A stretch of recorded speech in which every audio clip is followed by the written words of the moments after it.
Teresa Collins, and this week I'm pretty excited. I love a couple things. I love flowers and I love ribbon. Kind of obsessed with both.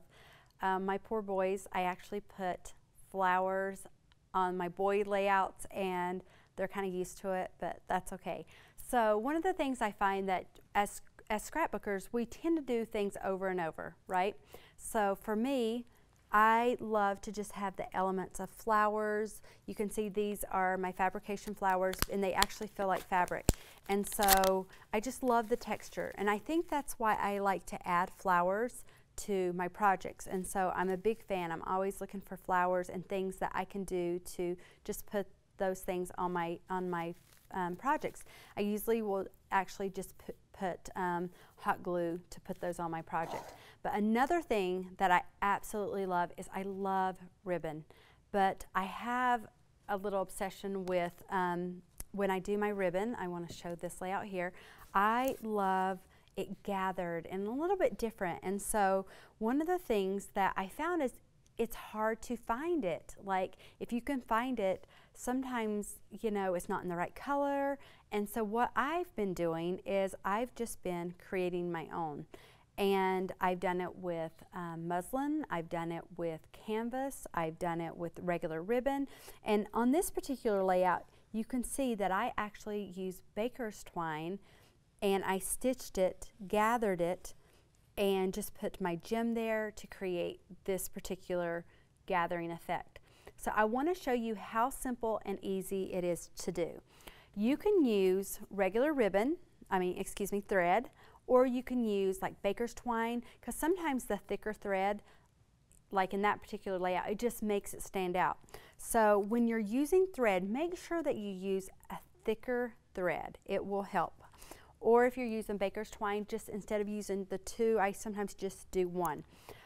When I am doing mine as well, I try to use a thicker needle. This is actually a medium size. The smaller ones sometimes are harder. I've kind of already started this. So I threaded it, and this is just canvas ribbon. And what you're going to do is you're going to start at the end, and you're going to weave in and out with whatever you want to do. So for me, I've got this kind of going. I'm going weaving in and out and just making sure that it's straight here. And you're just going to go back and forth. And the thing about this that's really great is you could also do it with fabric. You don't even have to do it with ribbon and gather. It's such a simple thing. I think I'll go ahead and do this so you can see. So once you've done that, what you're going to do, and you still have you just basically really simple, you just gather it.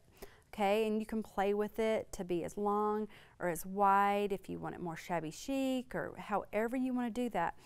And then sometimes what I like to do is sometimes I will take my sewing machine and actually then stitch, once it's gathered, sometimes I will actually stitch right in the center of this ribbon so that it kind of stays in place. But a lot of times I don't even have to worry about that, because what I will do, once I have it gathered the way I want it, maybe I want it really gathered, something like this, or maybe I want it more spread out like this. What you're going to do is you're going to take something like a red line tape. You're not particularly going to want like a hot glue, because you don't want to have to worry about the glue showing. So for this particular project, you can't really see behind it, but I used a red line tape. It's thick, it is double-sided, and I put that down on my project.